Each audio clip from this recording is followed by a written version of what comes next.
everyone, welcome back to my channel, or welcome to my channel if you are new here. I hope you're all doing so well. Welcome back to another episode of True Crime and Makeup. Today we are covering the case of Robert Black. He is probably, actually, you know, he's the worst of the worst. Let's put it in black and white. He was a child murderer, a paedophile, a necrophiliac. He was everything evil rolled into one stocky little bald man and given to the world. He is evil beyond belief, and we are covering some very heavy topics in this case today. For the crimes that he committed against the children, I am as vague as I can be and still doing their story justice, but I didn't feel like you guys needed all the gruesome, horrific details of what these young girls endured. If you like True Crime and Makeup, please don't forget to like, comment and subscribe to my channel. Put the notification bell on so you don't miss when I upload, which, as you're aware, is every Wednesday and Sunday without fail.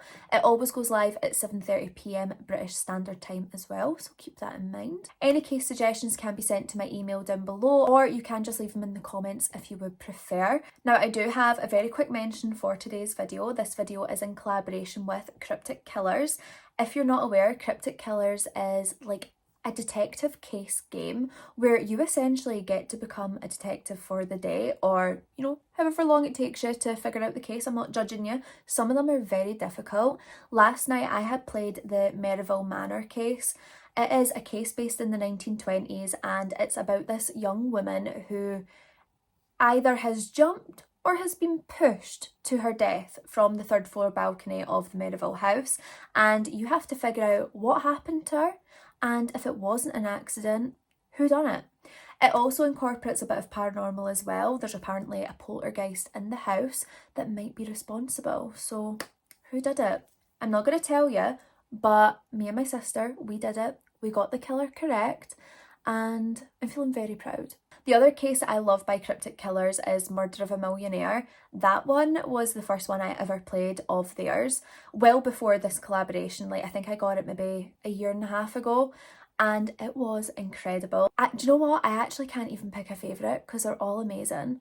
But you basically give you a case file where you've got witness statements, you've got photographs, crime scene evidence, you have like an email that you can access, and they also have online access as well. So this email that you access, you have to like figure out the password, input it into the system, and then you can go through and look at the emails that witnesses have sent in. It's so cool. Then once you think you've figured out who the killer is by utilising all the evidence, all the newspaper articles, etc. in front of you, you can then go onto the Cryptic Killers website and you can insert who you believe the killer is, and then it'll tell you. It'll tell you who the killer is and also how they done it. Like, usually it'll come to like a news article, and the news article will describe the person who done it and what they had done and the crime scene in general, but it is absolutely amazing. Down below I will leave a link to purchase one of the Cryptic Killer games if you wish. You can also head over to my TikTok and look at my showcase, and I've got it linked in there. But please check out Cryptic Killers, they are amazing. The people who make these games are so bloody clever. Like, these cases are not easy to solve. You really do feel like a detective. There's so much to it. Get your notepad out, get your highlighters out, get your pens out, because you're going to need them. But thank you so much to Cryptic Killers for collaborating with me on this video. I love you guys so much, as you know, and I cannot wait for my subscribers to get the Cryptic Killers experience and become a detective. But without any further rambling and any further ado, let's get into the case of Robert Black.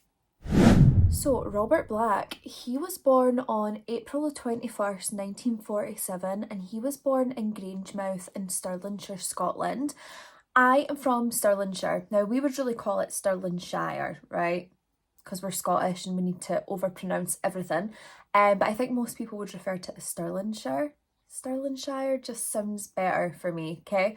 But you might know that I'm from the Stirling area in Scotland, and I could be in Grangemouth within about 15 minutes if I wanted to be.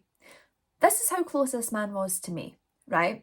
So when he was born, his mother, Jessie Hunter Black, she had actually planned on putting Black up for adoption before she emigrated to Australia. Now, the reason that Jessie wanted to do this is because she was facing a whole lot of backlash because the father of Robert Black was unknown. You know, the whole like having a child out of wedlock, but also having a child out of wedlock and not knowing who the dad was. back then didn't really fly with the people of Scotland. So at 6 months old, Robert Black was placed into foster care. He was put into the care of Margaret and Jack Tulip. Now, Robert Black would take on the surname Tulip, and he would maintain this right up until Margaret passed away, when he then decided to revert back to his first surname, Robert Black. Now, throughout Black's school years, he was known to have very antisocial tendencies. He was aggressive, he was violent, he would vandalise school property, and he was also a really easy target for bullies because Robert Black never really cared about taking care of himself. Like, his personal hygiene, non-existent, right? Hygiene wasn't on his bingo card. He was like, nah, not for me.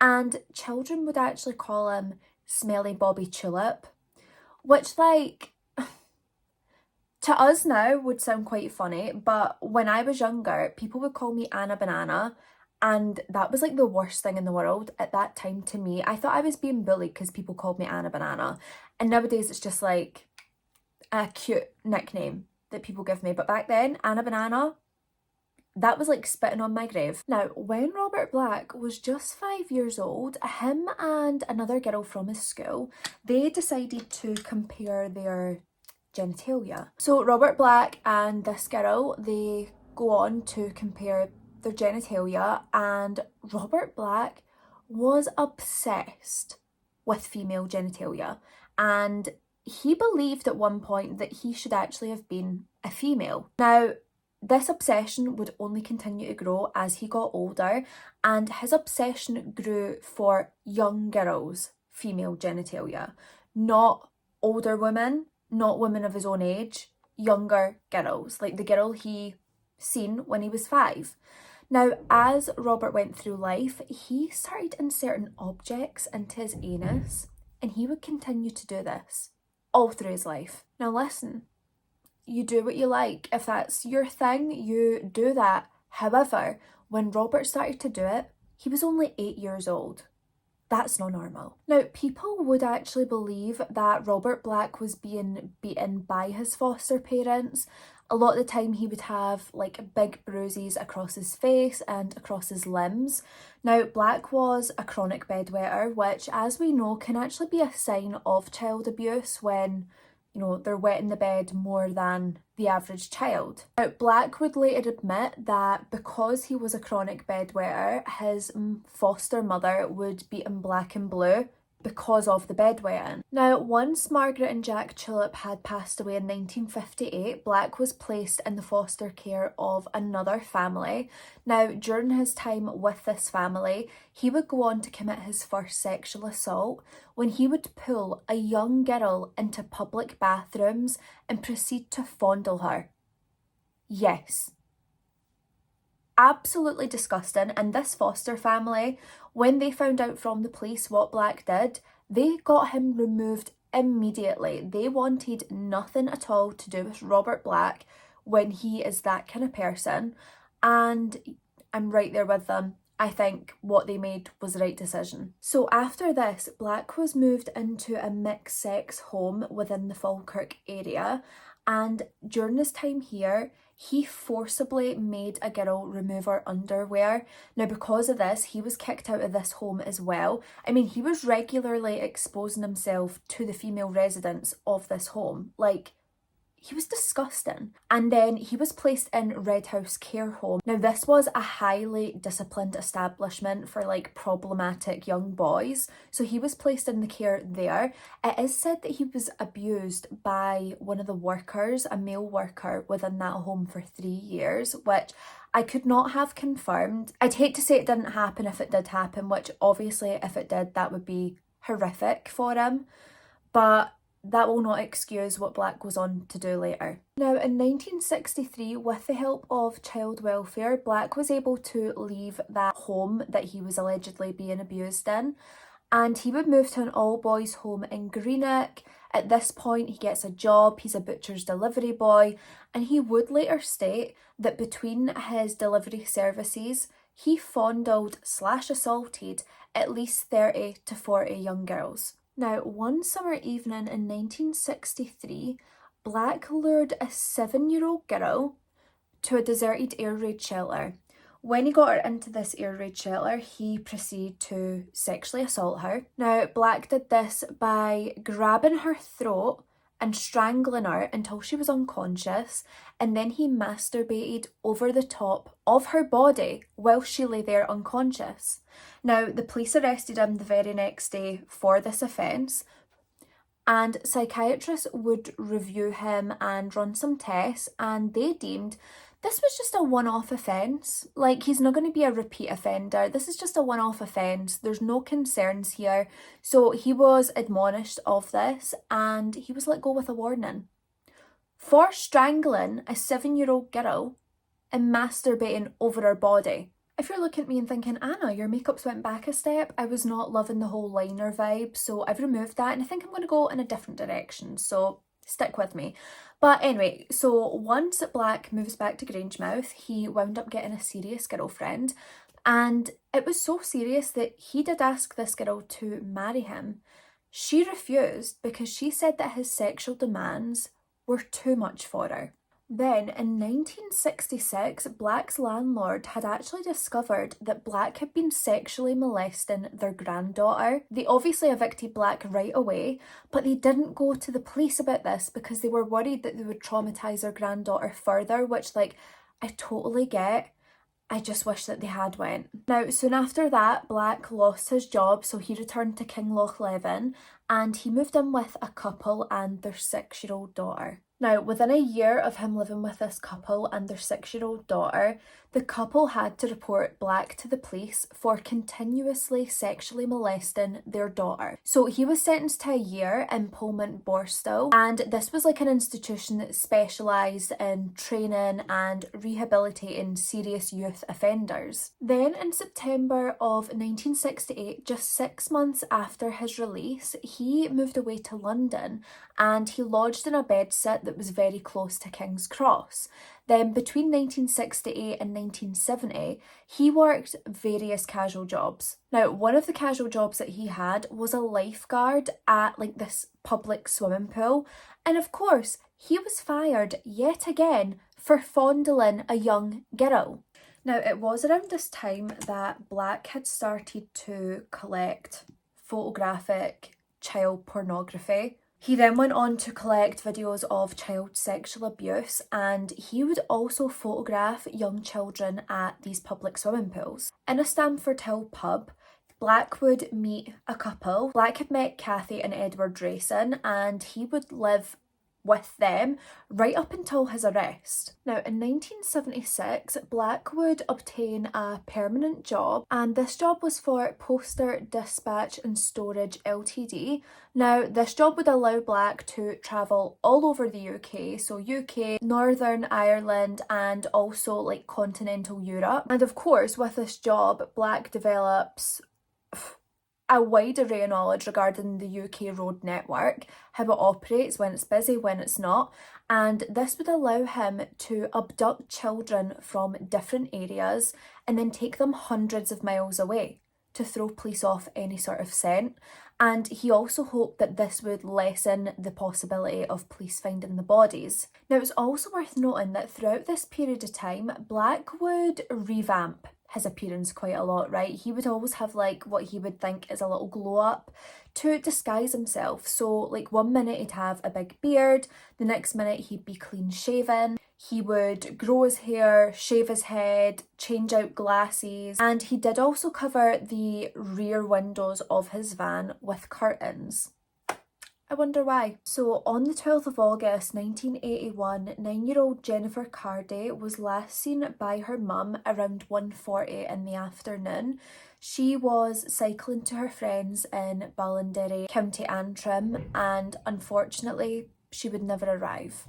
Now, it was only hours later when Jennifer's bicycle would be discovered less than a mile from her home, so by the sounds of it, she didn't get very far before being abducted.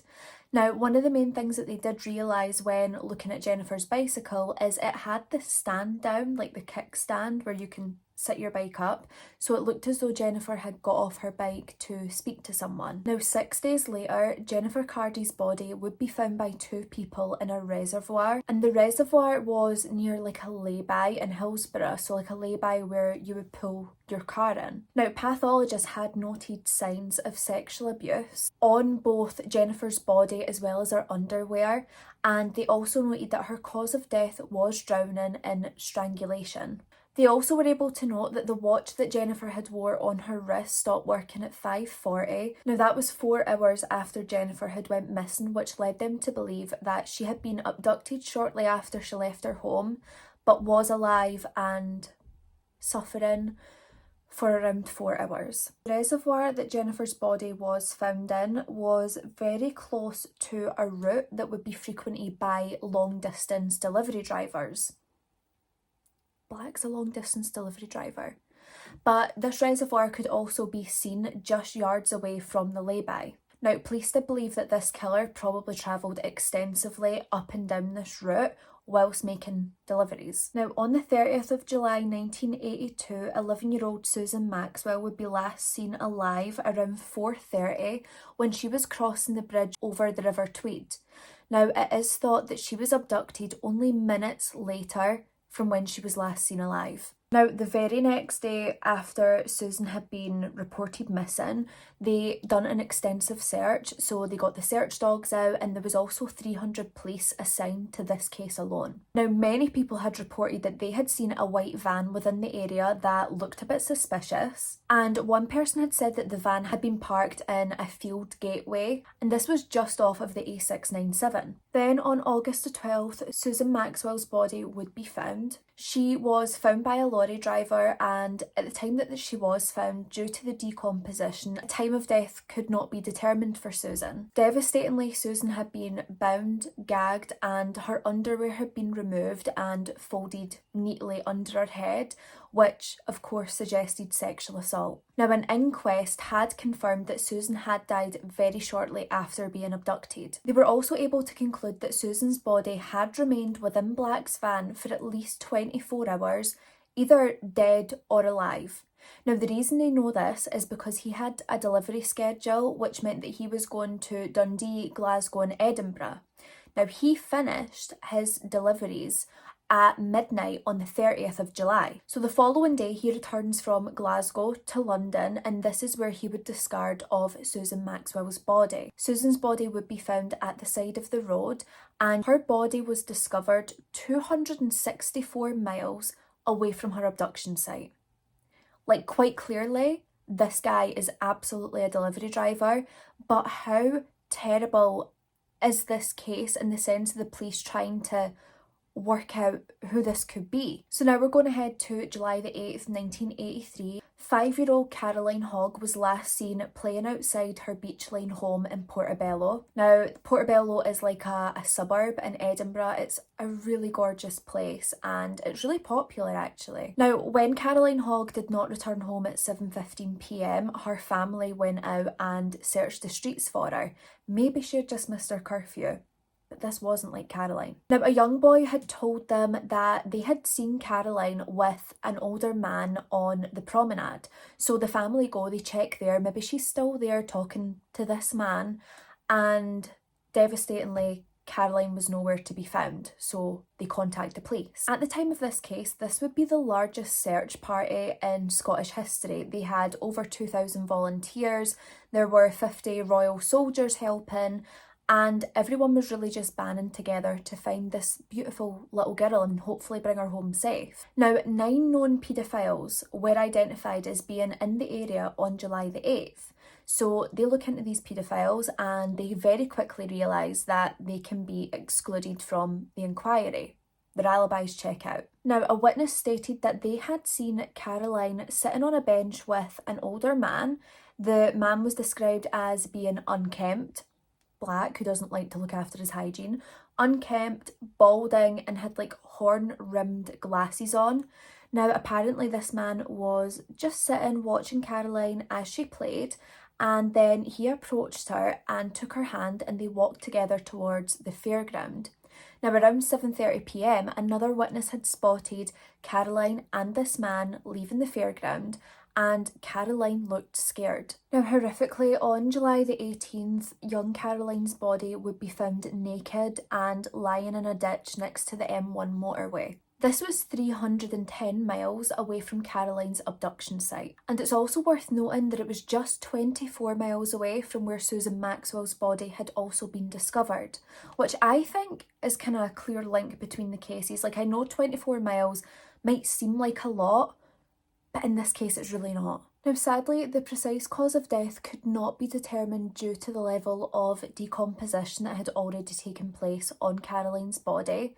However, insect activity on her body suggested that Caroline's body had been placed there around July the 12th. Now, Black had made a delivery to Bedworth that day, so it would make sense. And devastatingly, yet again, Caroline's body showed signs of sexual assault. Now, after discovering Caroline's body, Staffordshire Police and Leicestershire Police, their senior detectives, did conclude that they believed that the murder of Susan and Caroline were by the same person. Unfortunately, Jennifer Cardy's murder would not be linked to the same person until 2009, which is like so long away. Now, police believed that due to the distance travelled between the killings, this killer must be like a lorry driver, a delivery driver of some sort. They did also notice that Caroline and Susan, they were wearing little white socks on the day that they had disappeared, and the police started to believe this might have been like a sexual fetish for the killer who was abducting these poor girls. They also believed that this killer was probably an opportunist because these killings were conducted on a Friday, which made them believe that this killer was stuck to a very tight delivery schedule and could only strike when opportunity arose on the day that they were available. Now, because of the geographical nature of the case, there was 4 different police forces who were brought into the investigation, and they actually did some really incredible work. They all cooperated, they linked in with each other, they provided details to the other forces to make sure they had everything available, and Hector Clark was the man put in charge of this investigation across all the forces. So Hector Clark, he decided that with the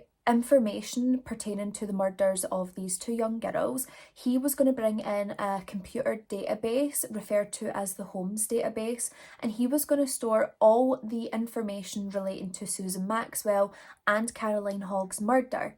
So by 1987, all of this is inserted into the database and collated as time goes on. Then on March the 26th, 1986, 10-year-old Sarah Jane Harper would disappear after leaving her family home to visit her local shop to buy bread. Now, this shop was only 100 yards away from her home, so not far at all. Now, the shopkeeper, he confirmed that Sarah Jane Harper had came into the shop to make her purchases, and a balding man had also entered the shop, and he left right after Sarah Harper had finished with her purchases. So Sarah was last seen alive walking toward an alleyway which led to her home, basically. So she was last seen walking through this alleyway, and when she wasn't home by 8:20 p.m, her mum decided that she's going to get herself and her sister go out, search the streets and see if they can find Sarah. When Sarah's mother Jackie couldn't locate her on the streets, she immediately notified the Yorkshire Police, who assigned 100 officers right away, and an extensive search began to find Sarah Jane Harper. Now, the police inquiries would reveal eyewitnesses who had seen a Ford Transit in the area that looked very, very suspicious, and it was in the area that Sarah Harper had been abducted. Now, other witnesses had claimed to see 2 men loitering in the area, and one was described as balding and stocky. We all know the little bald man is going to be Robert Black. Now listen, you know, certain cases just really, really hit me in the feels, and I'm going to be honest and say that between these bits that I'm filming, I have had to take a moment to just kind of keep my emotions at a base, because this case is just so devastatingly hard to get through.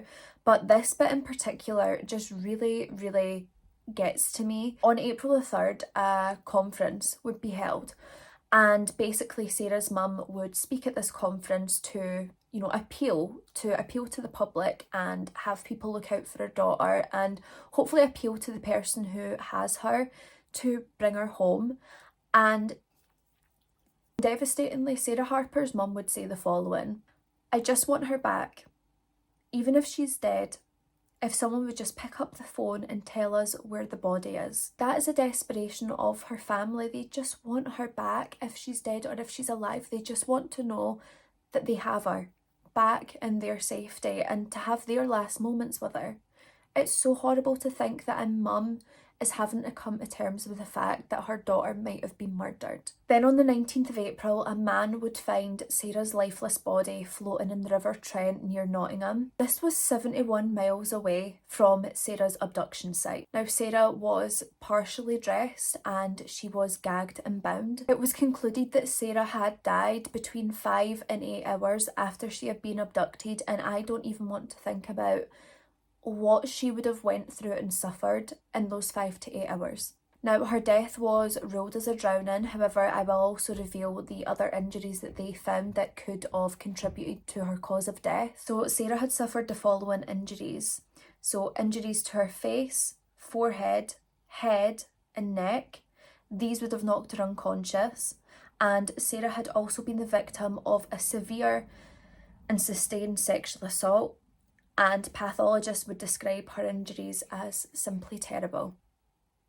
Now, days later, a witness would contact the West Yorkshire Police and they would state that on the 26th of March, around 5 to 10 at night, they had seen a man in a white van. He was balding and of a stocky build. Now, he was standing by the passenger side door of the van near the River Soar. Now, the River Soar is like a smaller lake that actually flows into the River Trent, the main river. Now, the description of both the vehicle and the driver of the vehicle matched other descriptions that the police had obtained from other witnesses. So at least they are building a somewhat profile of this man. Now, on April 21st, 1986, Scotland Yard held a summit meeting. Now, the outcome of this meeting was that they were going to contact the FBI and they were going to request the FBI do a psychological profile of this UK serial killer.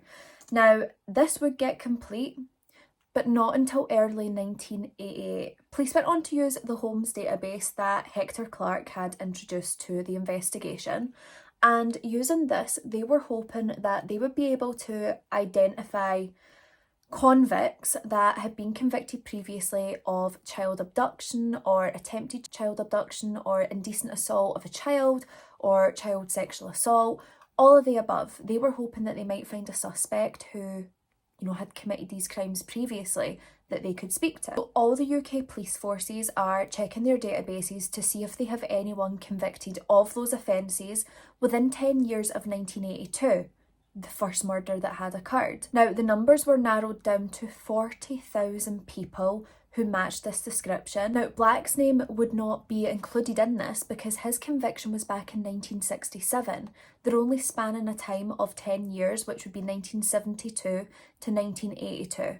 So they just missed him. So in January of 1988, the profile is finally received from the FBI.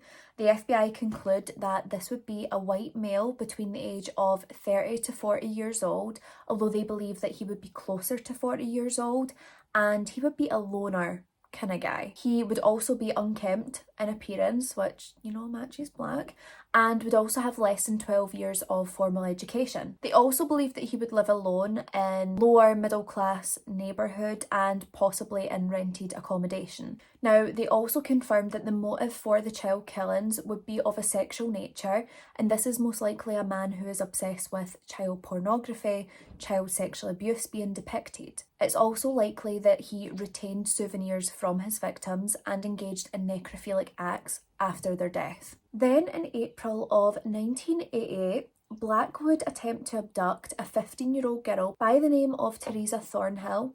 Now, let me just state right off the bat here that Teresa Thornhill, she was 15 years old, but she was 4'11", so she was really small, and it is believed that Black had targeted her because of her height, believing that she was a younger child.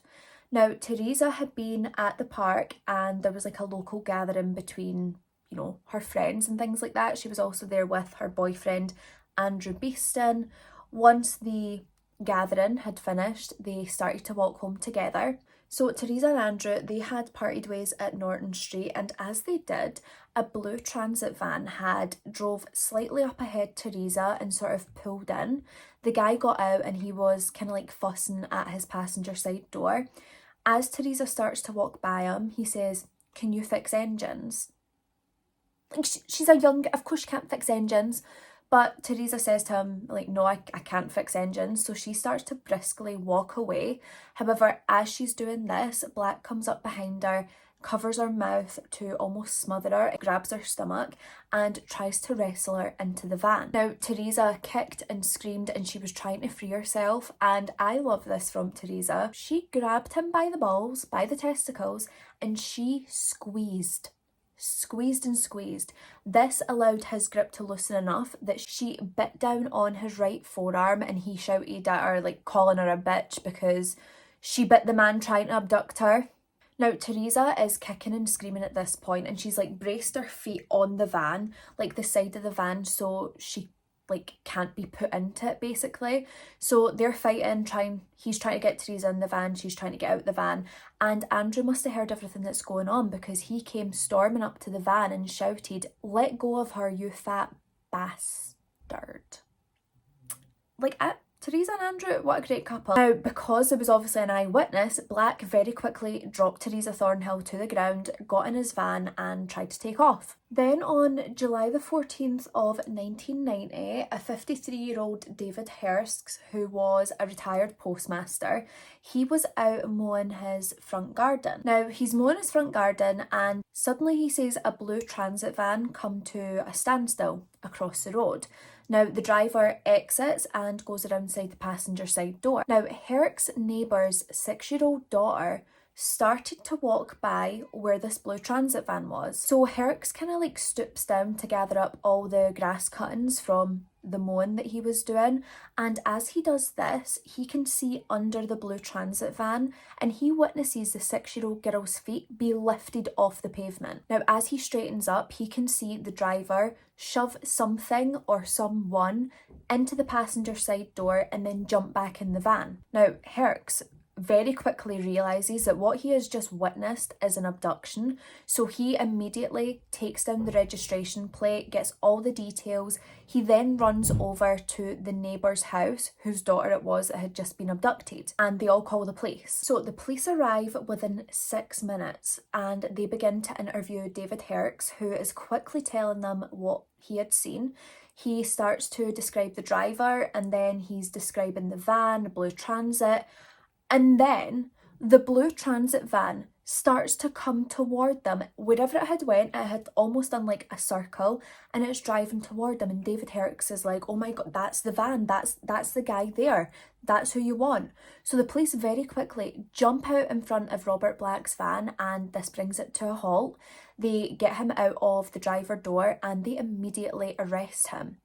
Now, one of the police officers who attended the scene was the father of the abducted 6-year-old girl. He climbs into the van and he's shouting on his daughter, you know, calling her name, and he sees rustling in a sleeping bag.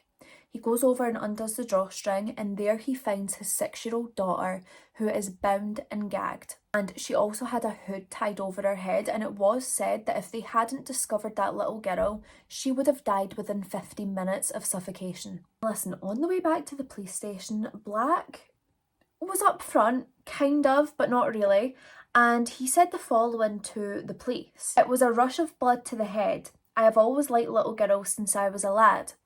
I tied her up because I wanted to keep her until I had dropped a parcel off. I was going to let her go." Robert, be so for real. You were never going to let her go alive. Let's just put cards out on the table. Now, when asked regarding any sexual assault toward the young girl, Black had claimed that he only interfered with her a little. So you did sexually assault her then, is what you're saying. Now, later examinations by doctors would actually confirm that this young girl, this 6-year-old girl, had been severely and brutally digitally raped. I've never heard of a digital rape, so I had no idea what that meant and I had to Google it.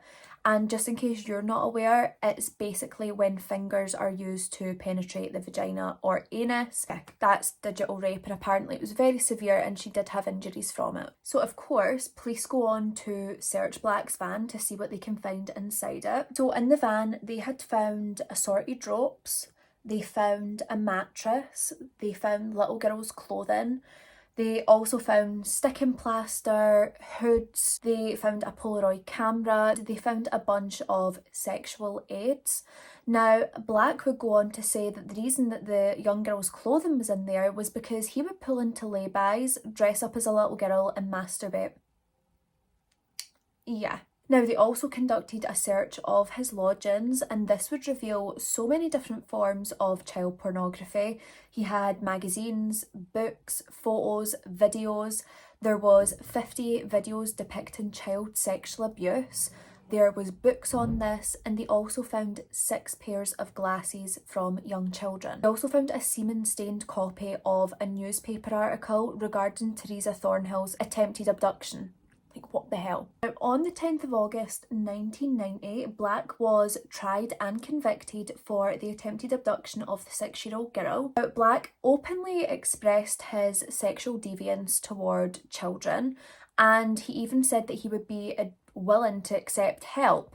He was served a life sentence for this conviction alone. However, Black did later reveal that he had actually planned to appeal this sentence, so I don't know if that's why he made peace with the life sentence when it was handed down, because I think in his mind he was like, well, I'm going to appeal this anyway and I'll probably win, which he won't. Now, let me just state now that right away, as soon as the police had arrested Black, they just knew that he was the man who had committed all of these murders, so they were not going to let him off on this. 2 weeks later, a 6-hour interview was held with Black. He openly discussed, again, his sexual deviance toward children. He even admitted to sexually assaulting at least 30 young girls between the 1960s and the 1990s. However, when he was faced with any questions regarding the young girls who had been abducted and murdered, he would clam up and act like he didn't know what they were talking about. So, police at this point, they know that this is their man, but they just need the evidence to get the convictions. So they contact the firm that Black had worked for, you know, the driving company, the one that he was basically using as a way to get in contact with his murder victims, these poor, beautiful young girls. So they contact this firm and they're basically just trying to find out if there would be a way to almost trail Black's steps. You know, where was he on this day? Where was he on that day? Luckily, Black would give receipts to the company so he could reclaim the expenses that he's, you know, paid toward fuel. So he had all these different receipts from where he had refueled and given this to the company. The company then archived this and they were able to provide these receipts to the police. Now, when the police are looking over these receipts, they realise very quickly that Black had refuelled in the areas where the girls had been abducted, either just before or just after that area. And they were also able to get dates and times, and everything had aligned with the murders of these young girls.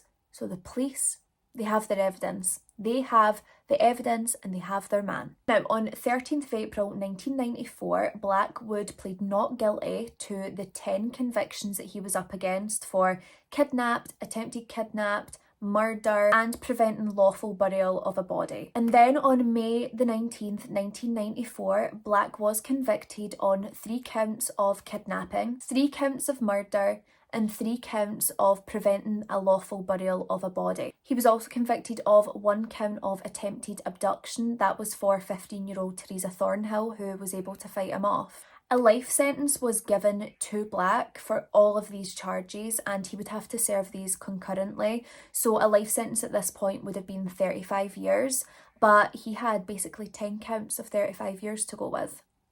Good luck. Now, do you remember beautiful Jennifer Cardy from Ireland, whose murder was not linked right away to this same case? Well, in 2009, Robert Black was summoned and would attend Armagh Crown Court in 2011 for the murder of Jennifer Cardy. Now, the trial would go on to last 6 weeks, and on October the 27th, he was found guilty and charged with sexual assault and murder of Jennifer Cardy, and he was given a further life sentence. So Jennifer Cardy and her family finally got the justice that they needed. I'm actually kind of laughing because I've got like obviously my notes in front of me, and in my notes regarding his prison sentencing and stuff like that, I put appeals in between blah blah blah and bored, I don't care. So yeah, he appealed his sentence in between, of course he did. He was trying to say that he wasn't guilty. We know that he's guilty, they know that he's guilty. Now, in July 1995, Black was attacked in his prison cell in the prison of Wakefield. Fellow inmates had got boiling water and sugar and threw this over his face. They also bludgeoned him with a table leg. They then stabbed him in the back and the neck with an improvised knife. So I'm like thinking like a shank that they've made out of something. But yeah, they attacked him. I'm not sad about it. Black would then go on to die from a heart attack at HMP Magabury, and this was on 12th of January 2016. At the time of his death, he was 68 and he was cremated, but no friends or family attended the cremation, wanted anything to do with him, and no one even collected his ashes. And they were actually just spread at sea, away in the wind. I wouldn't even have spread them. I would have just hoovered them up or something like that, I don't know. Police do believe that Robert Black could be linked to 14 other murders across the UK and Ireland and continental Europe, but unfortunately there hasn't been any sort of hard evidence to prove this, but they do believe that to be true. So my loves, that is the end of this case, the case of Robert Black, a disgusting, awful human being as they always seem to be. This man has no redeemable qualities about him. Like, you just can't. Like, paedophiles, child offenders, anyone of that nature should be executed right away, in my opinion. Like, yeah, that's what I believe. I would execute the lot of them, because how dare they touch innocent, vulnerable children? Disgusting, disgusting animals. I do hope you enjoyed this case. I know enjoyed is always the wrong word, but I just mean that I hope you found it interesting, and I hope I was able to do some justice on this case. I do feel like it's one that's not spoken about quite enough, so I just really wanted to bring it to your attention if it's one that you're not already aware of, although you guys are very much like me in the sense that you know sort of every true crime case out there, so you probably already know about this one. Please don't forget to like, comment and subscribe. Put the notification bell on so you don't miss when I upload, which is Wednesday and Sunday at 7:30 p.m. British Standard Time. If you have any case suggestions, you can email them to me at my email, which is in the description, or you can just leave them in the comments if you would prefer. Down below you will also find my social media handles, so my Instagram and TikTok, but ultimately just make sure you subscribe here on YouTube. If you want to know the details of any products using my face today, they will also be linked down below if there's anything that you want to check out and purchase for yourself. A huge shout out to Cryptic Killers for collaborating with me on this video. All their details are down below on how you can purchase one of their amazing games and become a detective for the day or the night or the evening, or you know, if it takes you a bit longer, days and weeks, because I'm telling you, some of these cases are hard to crack, but my god, it's the best time. Until Wednesday, I'll see you later. Bye!